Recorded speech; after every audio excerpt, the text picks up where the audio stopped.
Patriots running back core is. And we're forgetting that James White hasn't played the last 2 weeks.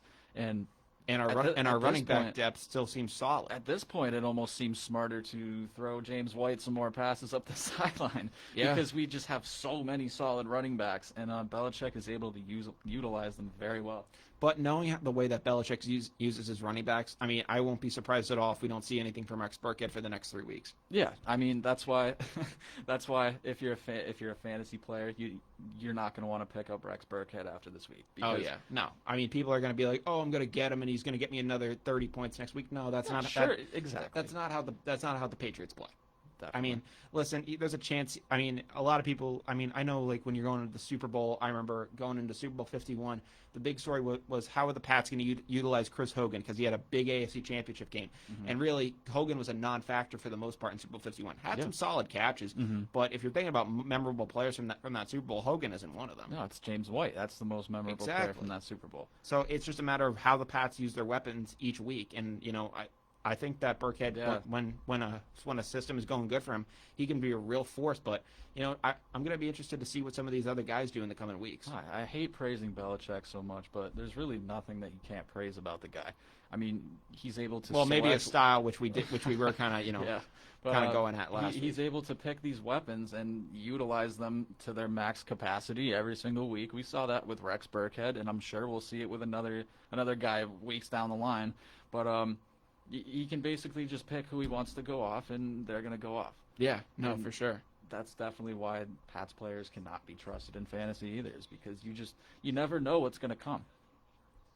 No, I mean completely. I mean, it's going to be really interesting to see what Burkhead and all these guys end up doing down the line. Hopefully the Pats are able to really utilize his strength and get the most out of it. Yeah, I mean, I'd like to see Cam Newton come out throwing a little more next week. Yeah, Cam. I mean, one of the big things too about the Pats that you can take away is that the Pats don't necessarily need Cam to be on his A game to win a game.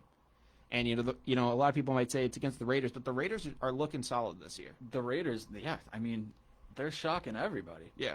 So I mean, to go out and beat a team like them, I'll definitely say it's more impressive than one may think. Yeah, they're playing out of their minds. I definitely did not have high hopes for this weekend.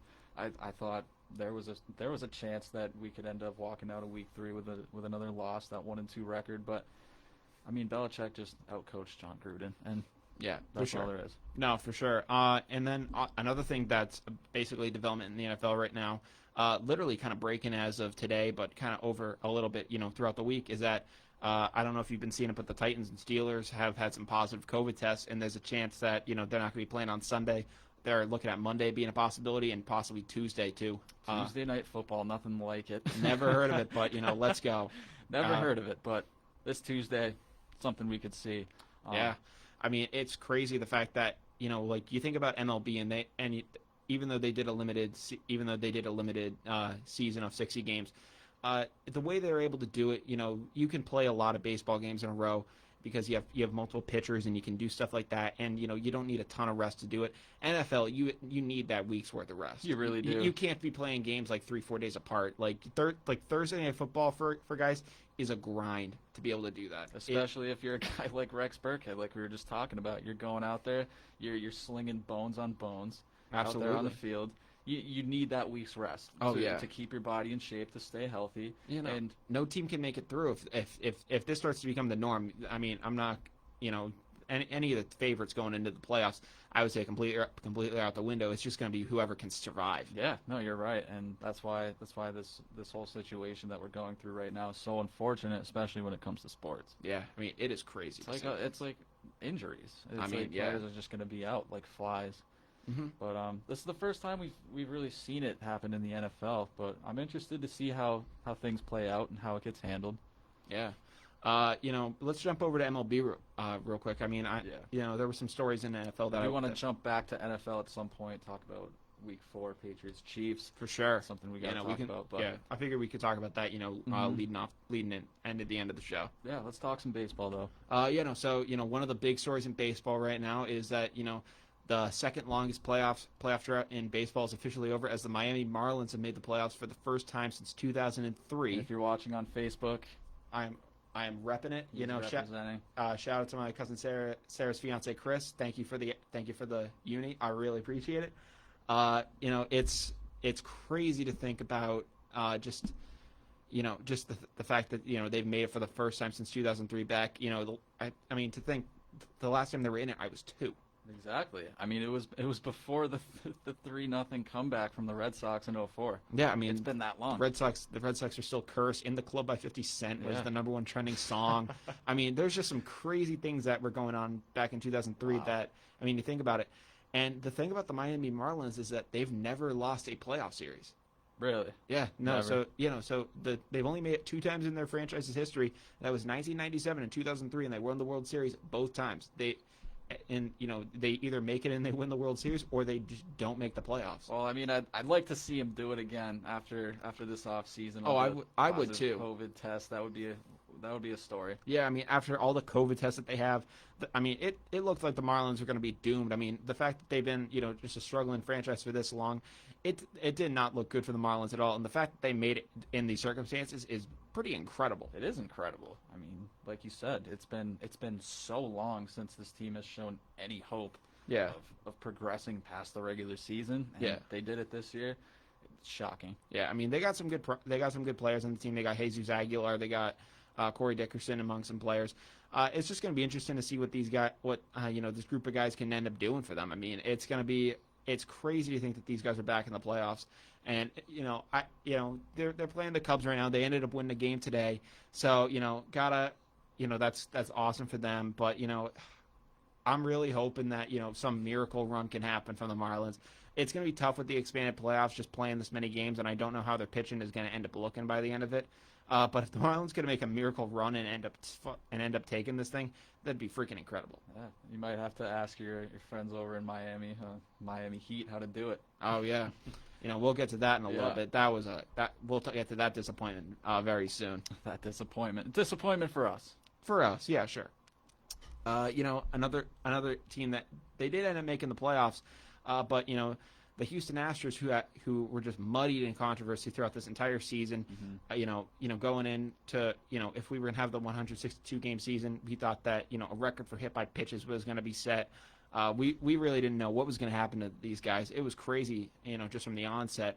And I mean, they ended up finishing the season after the 2017 that they had, and even last year they had a great total of wins, high up there in 2019, but they were the NL representative. AL representatives in the World Series. They lost at the Nationals, but they were still in the World Series, and they made it to a Game 7 with a chance to win another one. But they ended up finishing the season with a 29-31 record. They ended up finishing below 500. Wow. Yeah. And you said they made the playoffs this year? Yeah, they made the playoffs. They did actually ended up moving on in the playoffs too. They ended up beating the Minnesota Twins, and they ended up sweeping them in that series earlier today. So they're actually gonna be moving on to the next round. I have a quick question. When did playoff baseball actually start? It started yesterday. Yesterday. Yeah. So the Astros actually just won a series, or was it the one game? So because of expanded playoffs this year, it typically is the 1 game wild card, but because of expanded playoffs, the wild card series is actually going to be a best of 3. Okay. So it's best 2 of 3. Gotcha. So they ended up winning 1-2. Yeah. So they ended up winning 1-2, and they're moving on. Gotcha. Yeah. So that's happening, in Astros land. I don't really think any baseball fan wants to see that happening. Oh no. I mean, the one thing that makes it very, very funny on my end is just seeing the fact that all these guys who had incredible 2017s set record lows for batting average and all their stats just this year, and it kind of just is a tell. It's great, but it would have been nice to see some more guys hit by pitches. I'm not gonna lie. Oh jeez, yeah. That would have been. I think that with the COVID and sickness, I think that seeing more guys just ended up with injuries. I feel like that's just gonna. I mean, how else are you gonna make them repay that though? I mean, I get it. It's not just like Rob Manfred's doing anything. Well, yeah, that's for sure. I mean, he's not doing anything. But yeah, I mean, we saw a little sign of it. I remember seeing some videos of Joe Kelly talking. Oh yeah, I mean that was awesome. That was freaking awesome. Like it's the first time in baseball that I've actually seen someone do something out of the norm and flashy and cool, and the media was catching on. And it was shut down immediately. Oh And yeah, it's and Manfred and the commissioner, they're the no fun club. yeah, exactly. Yeah. It's tough to see because there's so much hope for that kind of thing to be integrated into Oh, yeah. baseball a little more. Yeah, But, 100%. yeah. Yeah. Also in baseball news, they didn't end up making the playoffs this year, but the Red Sox really just stumbled to a finish. They finished the season 24-36, last place in the AL East. Just a terrible season for them in general. Mhm. I mean, they had like none of their pitchers for the entire year. Erod didn't pitch. Sale was out with Tommy John surgery. Evaldi had a good season, but for the most part, the Red Sox just really weren't in it this year at all, and I'm really just kind of wondering what the future is going to end up looking like for them. Yeah, I mean, we'll have to see. I mean, one of the big moves of the offseason, they did end up firing their interim manager, Ron Renicky. Mm-hmm. So he's out the door now, and a lot of people are wondering, are the Sox going to bring back Alex Cora? Oh, that's controversial. Oh, I mean, to say the least. Oh man, I don't know if I like that. I mean, no, here's the thing. I'm a fan. I Really? Oh, I would say do it. Wow. I don't care what the rest of the league is going to say. Do it. Do it. Bring Cora back. I don't think Chaim Bloom will. I think Chaim Bloom is going to end up having his guy that he's going to end up wanting to bring in and build a team around. But the Red Sox, they were doing great when they had Cora out there. 2019 there were some injuries that ended up happening, and it just was a World Series hangover. But get Cora. For the most part, he was able to really rally the troops in there. The players love him. I don't care. All the accusations that are basically being levied against him and caused this 1-year suspension, those were all in Houston. I don't care what anyone says about stuff happening in Boston. Wow. No, I would say go for it. Bring back Alex Cora. That take actually just shocked me. Let's get some life into this Red Sox team. No, I completely agree, but I'm gonna have to disagree with you there. I don't like Alex Cora whatsoever. He's one of the names in baseball that I do know particularly well.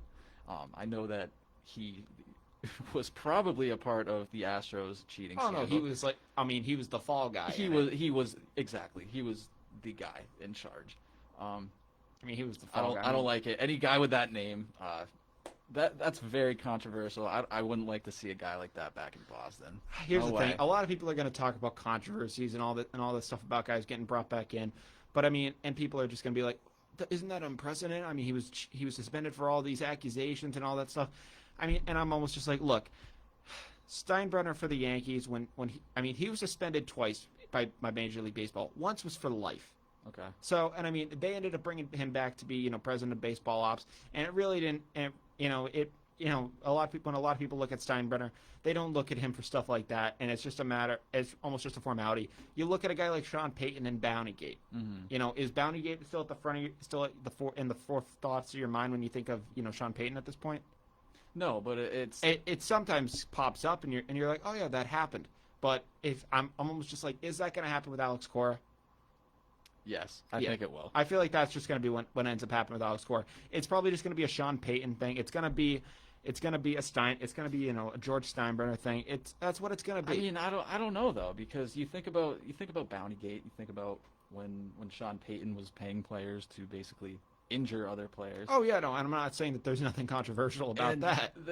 But I'm sure that wasn't the biggest story going on in the NFL at the time. Yeah. I'm sure there were other things going on. There's other controversies. There's probably players doing things that are illegal. Yeah, you don't see much of that in the MLB.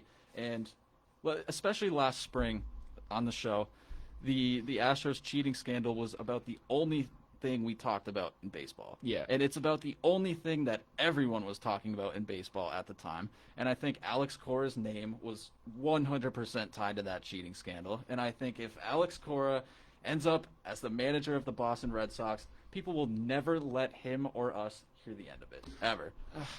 Here's the thing.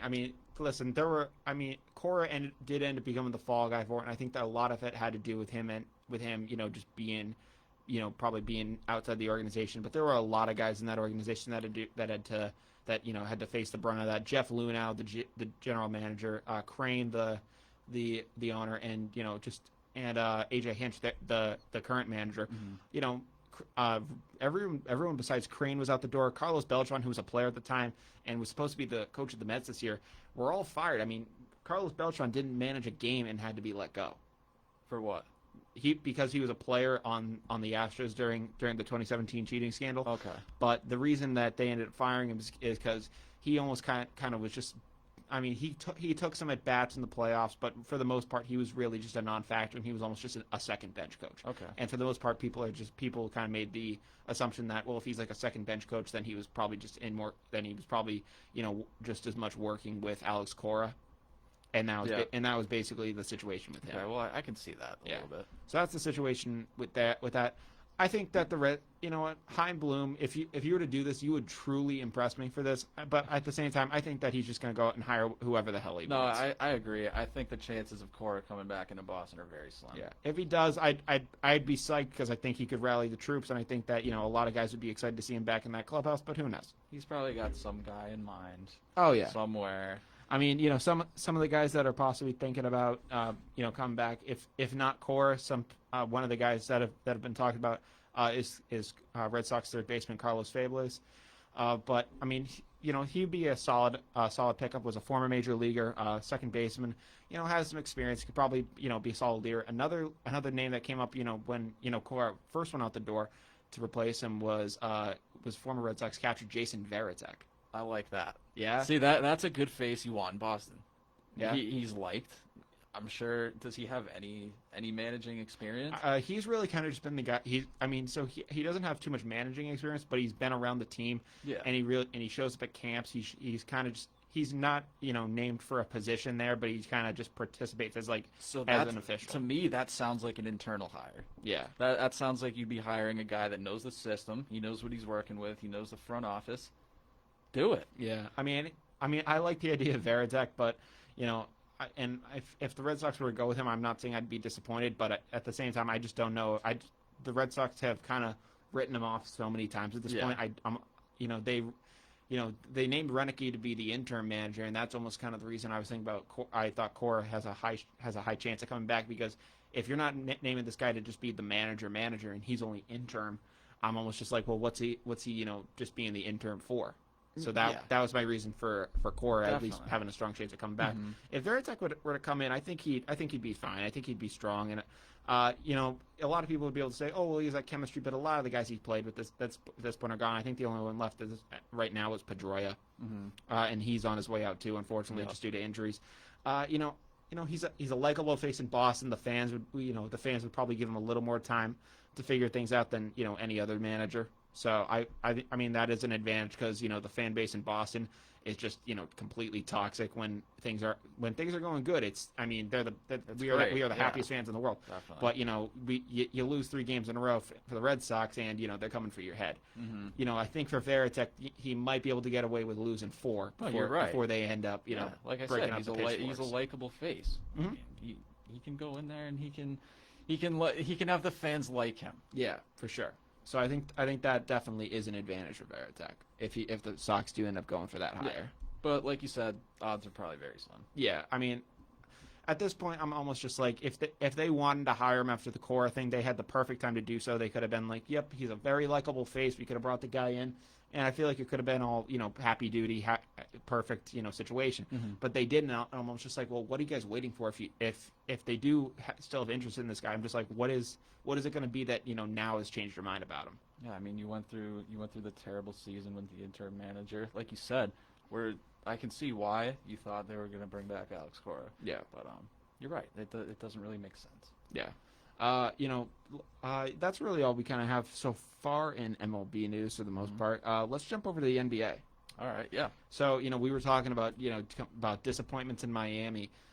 Disappointments in Boston. Yeah, disappointments from Miami. From Miami and Boston. Yeah.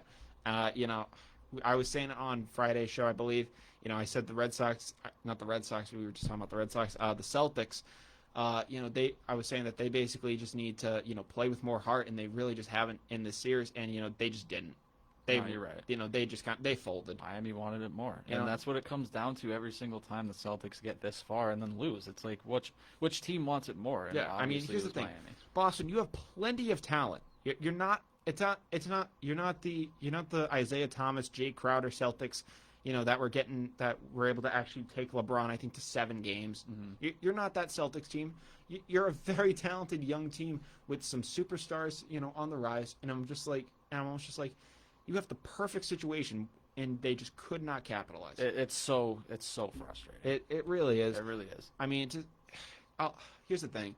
The one thing that it does confuse me sometimes is that these guys are young, and I think that the window that Celtics Nation sees these guys through is bigger than a lot of Celtics fans will probably imagine that it is. I think that the Celtics do have a lot of time to figure this out, but but at the same time though, I'm like, when is the breakthrough gonna happen? And I don't really see. I mean, you could say that they've grown since Kyrie left last year, but really at the same time though, like, how much of a difference have they? Is this team? I really wonder sometimes, and I've been thinking a lot about how the Celtics could improve. And honestly, a lot of people probably won't agree with this take, but fire Brad Stevens. Really? Fire Brad Stevens. Why would you say that? Because if he coaches the way he talks in the locker room on TV, then he does not pay attention to enough detail. Yeah, that guy. I'll give you credit for that. I think that one of the things I will say for Stevens is that, I mean, he's been able to get success out of the guys with the way he coaches. So I'm not going to criticize him. But I'm not going to criticize him. I mean, he was able to take that team of guys like the Jay Crowders and the Kelly Olynyk's, and he was able to take LeBron to a Game 7 with against the Cavs. So I'll give him credit for how far he's been able to get these guys.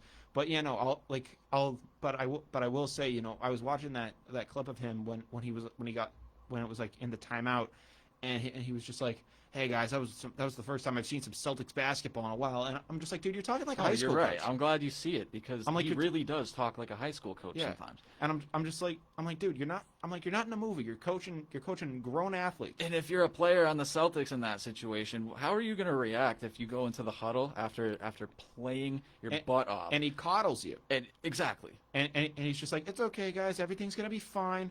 I'm like, Brad, just yell at one of these guys one time and just tell them to get their heads in the game. Yeah, I mean, I can completely understand how frustrating it is. How frustrating it is. The one thing that I would say that keeps the Celtics from probably pulling a trigger like that is just the fact that I just don't think that the Celtics could find a coach that would be able to get any more production out of these guys. You're right, and that's why I don't think the problem. Happen. If there was a better fit that could really, really drive it home for this team, I could say, okay, I could see the Celtics doing that. And that's why I don't think it's going to happen this season or probably anytime soon. No. Ultimately, Brad Stevens was the one that, for the most part, built up the Celtics to what they are now. And I give him He's the reason why there's so much depth on the bench. He is the reason why we still play Celtics-type basketball, heavy defense, because he keeps those in mind. But when you watch him trying to rally these guys on the bench, it is so frustrating, because all these guys need is someone who will go out there and is not afraid to tell them what's up. Basically, not afraid to tell them what's up. Yeah, I mean, sometimes I feel like he just needs to be able to go and say, "Hey guys, we've really sucked these last couple. Give your players a reality check." Yeah, it's like, guys, like, we're a talented team. We are more talented than these guys, but they are completely outplaying us. Like, what are you guys doing? And it's almost just like, are you guys just trying to get your next contract, or do you guys actually want to win a champ? Like, he can build that team. Like, I mean, the talent is there. It's there. He can build that team, but he can't get past the Eastern Conference Finals, and he's proved it so many times. Well, not with that demeanor. I mean, if he eventually can, get some authority in these guys and just finally call these guys out for what it is. Mm-hmm. I mean, apparently you have these guys like having, completely just bickering in the locker room about each other. I mean, I hope that coaching style can adjust. Yeah, I'm hoping. There's a chance. I would say, Brad. I mean, if we were talking about being a high school coach, I mean, he is a former college coach at Butler. Yeah. So he probably does have that. He probably is trying to, apply some sort of a nurturing style to it. A lot of these guys in the NBA and just any sports right now, they don't really take to these guys kind of being hardos anymore and really kind of just saying, hey, I'm drawing the line. This is what we have to do, and really kind of taking charge like that. They're not babies. No, they're not babies. The Celtics almost play like a team too much. Yeah. You know what I mean? Like, you look at these other teams that find success, and it's like, once you hand the keys over to your superstar rather than your coach, Yeah. So many things can happen. Well, here's the problem: it's either they play like a team too much, or it just becomes iso ball, and they don't know what to do. No, definitely. They can't But find that there's perfect blend. There's an in between, and they can't find it. Yeah, I no, agree with you. and they can't find that perfect blend. Yeah. So I'm at this point, I'm just like wondering what are they going to do in this offseason? Well, we know they're not getting rid of Gordon Hayward, even No, though I mean- Gordon Hayward has extremely high trade value and makes extreme mistakes. Believe it or not, I will actually say believe it or not. I was seeing something on Instagram today from a popular basketball account, and it was saying that I actually couldn't believe it when I saw it. Apparently, the Celtics there are reports, and I don't know the legitimacy of it, that the Celtics were talking about some sort of trade involving Gordon Hayward and Victor Oladipo. Okay, well, I love to hear that. Yeah. I love to hear that Yeah. because he does have high trade value. Oh yeah. And do you agree with me? Do you see like the issues that Gordon Hayward proposes? I mean, listen, Gordon Hayward in Boston has had a very tough break. I mean, the injuries have not been fair to him whatsoever. If he was the Gordon Hayward that he was in Utah, I think the Celtics would be in a much better spot. But unfortunately, the injuries have happened, and I that's think, the reality of it. He's not the same player he was in Utah, which is very sad and very unfortunate. and that leads me. But the Celtics at this point do have to eventually just say, is Gordon going to be that guy that he was, all those years ago, or do we eventually have to say, it really is tragic what happened to this guy, but we're not trying to, have a love story here. We're trying to win a championship. Exactly. And that's what I was going to say. That's like the things that are happening with Gordon Hayward lead me to believe that there's some sort of sentimental attachment to him. I mean, he's Brad's boy. Exactly. We said it last week. He's Brad Stevens' boy.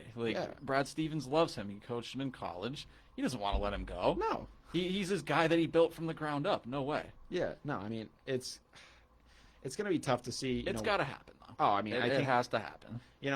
One of the guys who I do think that I don't think it's going to be Gordon who ends up going out the door though. If I do think it is going to be one guy though, I think it's probably going to be Marcus Smart.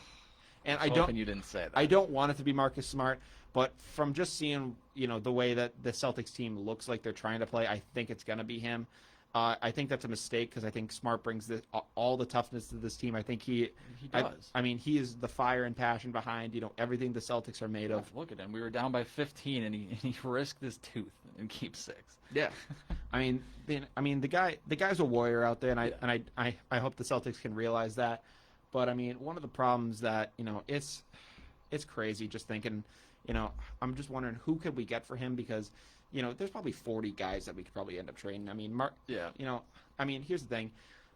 The Celtics, they do have incredible depth at the wing, but that comes at a price because they really don't have depth at really too many other positions. I mean, you look at the big man position where they're completely depleted.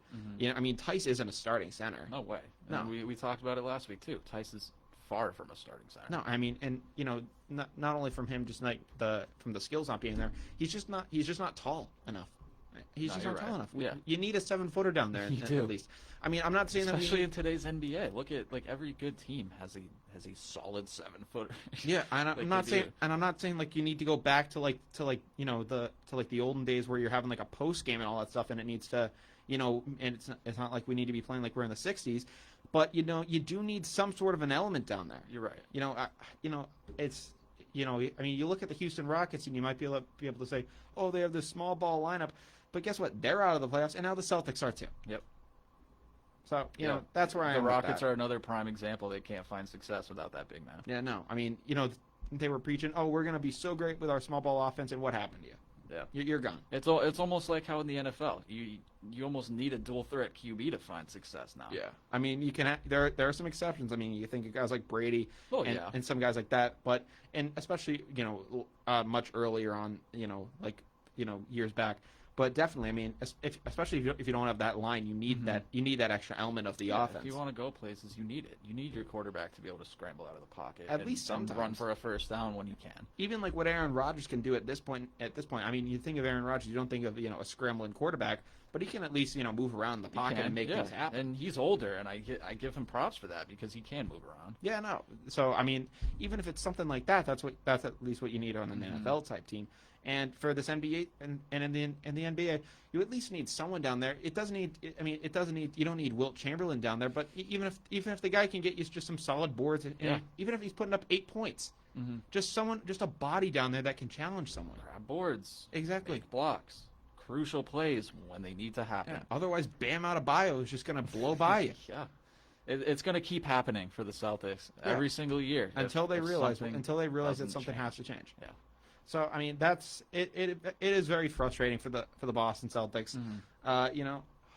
It's just a mess right now. I think that they are going to have to take a look in the mirror, and they're going to say, something unfortunately is going to have to change. There is going to be a difference that has to be made. Yeah, they were our one hope as Boston sports fans for some sort of championship run this year. And like we see all the time in the past, came up short. Yeah, barring a miracle of Cam Newton just turning into the Patriots version of Kawhi Leonard and just kind of going out there doing what Leonard did on the Raptors and having him do that for the Pats. It's not going to look like. I don't think the Pats will be doing anything like that this year. The Celtics really looked strong going, especially being able to battle back after the adversity of the Toronto series. Yeah. But even going out of that Toronto series, I was going. I have some serious questions and concerns. Yeah, the series afterwards, the Heat, it just didn't look good after the Toronto series. No. I didn't see a lot of hope. Yeah, no. But especially after Game 1. Yeah. So that's almost kind of just like, about the Celtics, I think that, some moves definitely probably need to be made. I'm hoping that they don't blow it up and do something too crazy. But, let's see what happens. So that's when bad things happen. Yeah, that's for sure. So I'm just going to have to say, let's see what happens. Let's hope for the best. But before we end up getting to the finals, I guess, actually, let's do a quick little finals preview. Yeah, so we got the Miami Heat versus the Los Angeles Lakers, LeBron versus Jimmy Butler. LeBron versus his old team. It's gonna be exciting. It's gonna be one of the funny things about it is that half of the Lakers fans will be rooting for a team that they rooted for only about like 7 years ago. Yeah, you're right. That's half the Lakers fan base. Heat fans. Mm-hmm. So LeBron fans. Oh well, yeah. Obviously, it's LeBron fans, but the team LeBron was on. Mm-hmm. So it's going to be interesting to see. I really have some questions as to how the Heat would have any hope of really stopping these guys. I think that LeBron and AD are just going to give these guys fits. Yeah, I really don't want that to happen because I gotta say I think we actually agreed on this before. We're rooting Heat. Oh yeah, I'm hoping the Heat can take this. Gotta root against LeBron. Oh, 100%. If the Heat can take this, I love seeing those underdog stories. And 100. This Miami Heat team would be perfect for it. 100%. Yeah. You just gotta hope that the Heat can, really muster something up here. Yeah, I think I said it maybe 2 weeks ago, last week at some point. I was getting some Pistons vibes, Bad Boys. Really? You see it? I'm not really seeing Lambeer. I'm not really seeing Bam Adebayo being Lambeer trying to crash and really beat the crap out of guys. But not the play style of the Pistons, but just the way the Heat were able to just absolutely blow through the playoffs and eliminate some very good teams. I don't think the Heat will be kind of like what Dirk Nowitzki was when he was able to take down the Heat and the Lakers and the playoff run he had. Yep. I do think LeBron and AD are just going to unfortunately be too much size-wise to really do anything. Yeah, no, I'm gonna have to agree. Yeah, I hope the Heat can really surprise me here. And if they do, I will 100%. I don't know what I'd do, but I'd be ecstatic. That Heat team is young and they're fresh though. You never really know what's gonna happen, especially in the finals. But if Tyler Hero comes out and just starts shooting like a maniac, craziness. Who knows what could happen? Yeah, because you got LeBron, you got AD, but other than that, who do you really have? Yeah, that's true. Yeah, you can look at plays from Bam. You got the leadership of a guy who he's not coming on the floor, but Udonis Haslem has shown incredible leadership for this team. Mm-hmm. It's going to be interesting to just see what way the Heat try to really go at this. I think what they're going to probably have to do is they're going to have to choose. All right, who are we going to just completely try to lock down? Are we going to try to lock down LeBron or AD? And I feel like they're just going to say we're going to just let the other guy go ballistic. That's absolutely correct. That's what's going to have to happen. And what they could do, I feel like, is they'll probably just let one of the guys go ballistic, do whatever the hell he wants, and then come fourth quarter, then I feel like you switch it, and you got to hope at that point maybe a guy like AD is cold at that point and it gets in his head. Yeah, you better hope so. I think that's what I think that's really the Heat's only shot. Yeah, because you don't have the. But the problem is doing that for 4 games. Yeah. I mean, if you're able to do that for 4 games, that'd be, that's borderline incredible. They're in for a tough one, I'd say. Oh, I'd say so for sure. They really are. And the other news in the NBA that I wanted to cover before we ended up doing the finals preview was basically just crazy story of Doc Rivers, and complete he. I know we were talking about, I think on the last show, not the last show, but a couple shows back, and I was saying, do you think that Doc Rivers' time in as the coach of the Clippers is run out? And we were like, no way, but the Clippers and Doc did decide to part ways. It expired. I mean, it's crazy. I mean, he's the last living member of Lob City. Honestly, probably for the best if you're the Clippers. Yeah, I mean, the way that they're going, I'm just wondering who's going to lead them though. Let's see. I mean, who do you think they're going to hire? Michael D'Antoni. Oh God. Oh man, don't even say that name. That'd be awesome, right? That'd be great. But apparently, also reports are coming in that Doc Rivers is going to be interviewing for the Philadelphia 76ers head coaching job. Oh man, that's not what I want. I don't want to have to play against Doc Rivers in the Eastern Conference. Yeah, as many times a year as the Celtics. Yeah, I'm not trying to have to deal with that. Yeah, no way. It's tough enough trying to play against them twice a year. Mm-hmm. If we have to play against them as many times as as we do in the East, I'm not really digging that. Yeah, no. But I mean, maybe if Brad Stevens for some reason goes out the door. We're talking about Alex Cora coming back to Boston. No, Doc is not coming back after the way things ended here with Pierce and Garnett. I mean, no way. Yeah, there's no way Doc Rivers would ever, I think, even try to even imagine coming back to Boston. He's grateful for 2008, but really, besides that, I don't think he has any. He wasn't able to do too much with that team. Oh no, I mean, not even that. But I just feel like the way he was probably treated, and the way that things just ended in Boston, I feel like he just has no wanting to come back. Mm-hmm. That's how I feel. Yeah. But yeah, it is currently 7:54. 7:54. I think it's finally time to say it. I think we are officially down to the wire. We are down to the wire. Which means that we're gonna go through everything that we talked about in the past hour and just kind of do a quick little preview and just before we send it off, and we'll see you again on Friday. A summary of what we talked about on this episode of Down to the Wire. So we'll see you guys. Kick things off. Talking about doing a quick little overview of the presidential debate and the dumpster fire it was for any side who watched it. Yep. I mean, it was completely just it was insane. If you're an American, your hopes for the future cannot be high. Cannot be high. It was a crazy night. I mean, everyone was watching, and everyone was probably thinking the same thing, no matter what party you're on, Democrat, Republican. Mm-hmm. It was just a matter of what level of insanity you were probably. I'm glad people can find some common ground within this debate. At least because everybody can acknowledge that it was a lap. Everyone can acknowledge that it was both sides looked awful and that Chris Wallace was a terrible moderator. Yep. Everyone can acknowledge that. Yeah. And it's going to be interesting to see what happens in the next few debates. Vice presidential debate, I think, is October 7th. It's going to be really interesting to see what happens in these upcoming rounds. Mm-hmm.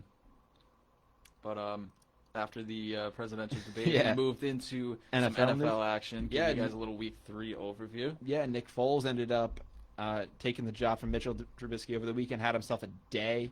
Yep. Great news for him. I couldn't be happier. Had 3 touchdown passes. I don't think we talked about Monday Night Football. Yeah? Yeah, Pat Mahomes had himself a day as well. 5 touchdowns. Yeah. A couple hundred passing yards. Yeah, I saw him counting on his fingers up to 4 because that's where he was ranked in the NFL top 100. So I feel like he's going to be coming out with a vengeance, and look out for Pat Mahomes. Oh, I mean, if he's fired up the way he is, you don't want to rank that guy number 4. No. I mean, the last thing you want to do to Pat Mahomes and the Chiefs is give him a reason to play better. But I mean, Lamar Jackson, Chiefs are his kryptonite. Yeah, and he admitted it. I mean, it was almost kind of like Pedro Martinez when he was down to the Yankees, and he said, "Yeah, the Yankees are our daddies." Yeah. It's almost like that. Yeah. It really is like that in a way, and it's like wow, and it's just like I'm wondering what the Ravens are going to do to try to overcome it. Yeah, let's hope they can do something, because I really don't want to see the Chiefs blown by every single team. Yeah, I mean, neither do I. It's going to be interesting to see what the Pats do against them this Sunday. We'll probably talk about that more on Friday. Yeah, that'll probably be something we end up talking about then. We also talked about how the Pats did against the Raiders. Did well, ended up beating them. Not as well, as well performance as probably a lot of fans were hoping for, but had a good outing. Still a great game, very exciting to watch. Saw some good things. Let's look forward to Week 4. Absolutely, against Kansas City. That's gonna be a heck of a game. Yeah. And then really we kind of just talked about the Pats running back game. And just the depth really at that position, they look real promising. Yeah. If they can all be firing on the same cylinders, I think good things can happen. And I would say, to the people saying the Pats don't have a lot of weapons, I would really just say watch out because he may have just underestimated them. Yeah, and that's not something you want to do. Oh no, not to a Bill Belichick team. No way. Not whatsoever. Yeah. In MLB, we talked about the Miami Marlins. Making it back to the playoffs for the first time since 2003. Mm-hmm. I think the last time they made it, they were still considered the Florida Marlins. So, it's going to be real interesting to see what happens. They ended up beating the Chicago Cubs today. Have never lost a playoff series. Let's hope that continues. I really hope it does. I'd like to see some success go there. Oh, I'd love to see it happen. I mean, the odds of it happening are probably pretty low just because of, I would say the fluke kind of season that they had. But if they can do something, that'd be freaking amazing. Yeah. So we also talked about the Astros, kind of making it to the playoffs with a losing record. Just talking about the controversies behind that. We also talked about the Red Sox, having a very rough end of the season. They ended up finishing 24-36 on the season.